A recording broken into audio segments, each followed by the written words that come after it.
Karena investor juga pasti dia akan memikirkan the cost of fund-nya dia. Karena uangnya dia kalau ditaruh di mana itu bisa menghasilkan berapa, kenapa ditaruh di sini jadi cuma sekian gitu kan. Jadi kita harus buat konsepnya, ya proposalnya berupa konsepnya mau seperti apa. Nah orang harus beli sama konsepnya dulu, jadi harus cocok sama konsepnya.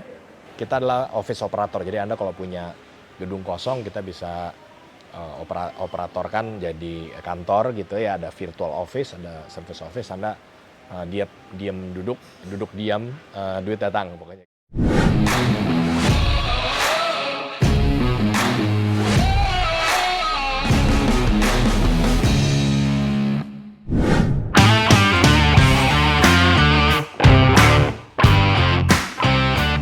Oke, thank you pertanyaannya Pak Rudi ya. Pertanyaannya adalah gimana cara membuat proposal kerjasama dengan investor agar mau invest di propertinya. Nah, thank you. Ini Pak Rudi salah satu alumni ya di kelas Property Growth Automation saya. Kita ketemu setiap bulan untuk belajar dan praktek sama-sama. Karena saya juga butuh bimbingan juga ternyata ya, bukan kalian aja. Di sini kita ketemu dengan berbagai macam orang. Jadi proposal untuk investor. Kalau investor itu biasanya ngelihatnya adalah ROI namanya. Jadi kita di situ akan belajar menghitung cara menghitung return on investment, ROI. Kayak seorang investor dia biasanya punya uang ya yang dia mau tempatkan di sebuah investasi gitu ya. Yang dia hitung adalah pasti ROI-nya, return on investment. Kalau kita contoh taruh di bank, ya taruh di bank atau taruh di obligasi negara. Kalau saya aman ya taruh di obligasi negara. Kalau taruh di deposito mungkin sekarang nggak tahu ya, 4% kali gitu ya, 3%, ada yang 5% mungkin. Kalau yang 6% ya bagus. Tapi kalau kita taruh di fixed income market kalau nggak salah namanya begitu, itu sekitar 6%. Ya, kalau Anda pakai di ORI, obligasi retail Indonesia atau sukuk negara, itu sekitar 5,9% gitu kalau nggak salah ya. Ini tergantung zamannya juga, Anda ada di tahun berapa nih, saya bikinnya di tahun 2023 saat ini ya. Nah, dia akan lihat imbal hasilnya atau yieldnya itu berapa. Kalau yieldnya 6% ya saya lebih baik taruh di situ, nggak pusing gitu, ya nggak? Nah, makanya kita harus hitung yang bagus adalah sekitar di 12% ke atas. 12% itu udah minimum. Karena investor itu bukan berarti belum tentu uangnya dia gitu. Kayak saya investor juga, cuman uangnya uang pinjaman juga. saya ambil dari bank lalu masukin di properti misalnya gitu ya. Nah, gitu contoh. Atau gabungan gitu. Karena investor juga pasti dia akan memikirkan the cost of fund-nya dia. Karena uangnya dia kalau ditaruh di mana itu bisa menghasilkan berapa, kenapa ditaruh di sini jadi cuma sekian gitu kan. Jadi kita harus buat konsepnya, ya proposalnya berupa konsepnya mau seperti apa. Nah orang harus beli sama konsepnya dulu, jadi harus cocok sama konsepnya. Ya, dia punya feeling nanti ini masuk atau enggak. Ya Anda bisa bawa juga dia ke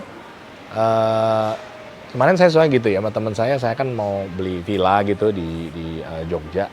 Itu dia bawa saya ke kompetitor ya, dienepin gitu ya, dibayarin lagi. Nah itu boleh juga Anda lakukan itu. Anda mau buat apa ya, mau buat misalnya Anda kan tadi ya mau buat villa gitu, atau mau buat developer rumah gitu ya. Nah di sekitar situ tuh potensi gimana, Anda mesti kasih lihat di sekitar situ penjualannya, ada research dulu gitu, research.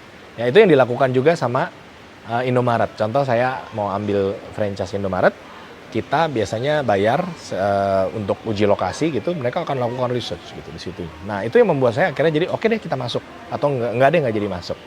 Ya di bisnis saya juga yang satu lagi yang Fit and Co Space yang office, kita juga bisa lakukan itu. Contoh namanya test the water.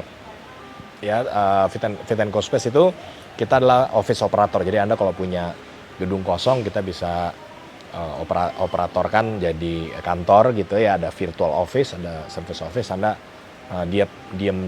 duduk diam, duit datang pokoknya gitu ya. Nah itu sama kita lakukan itu, lalu kita berikan kembali ke investor yang mau renovasi. Ini mau direnov nggak karena ininya bagus nih atau ininya kurang dan sebagainya gitu ya. Jadi itulah cara membuat proposal kerjasama untuk investor. supaya dia mau. Dan terakhir kita hitung juga ROI-nya ya tadi. Kita harus ngitung. Jadi satu kasih sisi marketingnya, yang kedua dari sisi keuangannya, ROI-nya. Yang ketiga juga yang tidak lupa adalah dari orangnya. Nah, itu orangnya siapa yang jalanin, walaupun hasilnya bagus, tapi juga marketingnya bagus gitu ya. Tempatnya bagus, demand-nya bagus. Tapi kalau orang yang ngejalanin dia nggak percaya, itu juga pengaruh. Jadi Anda kalau emang nggak bisa, Anda mesti gandeng juga orang yang biasa jalanin siapa, manajemennya siapa. Ya tugas kita sebenarnya cuma jadi dalam tanda kutip ya, jadi broker aja. Ya bisnis kan is a broker. Broker antara beli bahan mentah, terus diapain, diproses dikit, terus ditambahin value-nya kan, terus dijual lagi gitu. Nah kita juga menggabungkan antara arsitek, interior desainnya, terus yang ngitungin ROI-nya gitu, terus yang bikinin desainnya, brosurnya, yang mempresentasikannya gitu. Anda nggak tahu jago nggak untuk presentasi, ya ada orang yang presentasinya gitu dan sebagainya. Itu bisa dilakukan supaya si investor tertarik. Oke?